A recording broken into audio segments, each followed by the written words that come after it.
in the first season, it was like a brand new show. Like there's no references for it. There's nothing that I can point to that already exists that's similar to it. And it doesn't even fully exist in my head either. I've got certain ideas and I'm a few steps ahead of the other people that are working on it.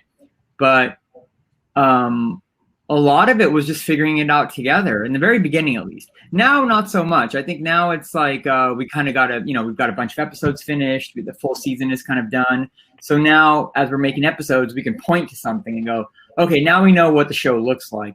But at the beginning, it was all like, I think the characters can be like this, or I think the character should say, I think the character would say something like this, or would look like this if you drew them in this angle and stuff.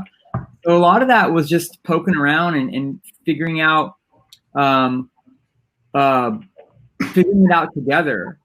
And like any project or any show or whatever, a set of characters that you're working with, there's a certain level of pushback. So you can't you can't just do whatever. So some people would surprise me and go like, I thought this would work. And I'm like, well, that's like a totally different take on it. And it kind of breaks out of the style of what we're trying to go for. We're trying to look at the bigger picture, and some people are only seeing it in their own specific perspective or in this one particular episode as opposed to the whole series. And you're working on these characters and you're working on the show. And sometimes you can't get away with certain things, especially if you have like a certain type of show and you're going for a certain formula, because the characters will just push back. It's like, I want to draw the character like this. And I'll be like, well, you can't really push his head in that way. The designs will push back. You know what I mean? They'll be like, no, can't draw me like that.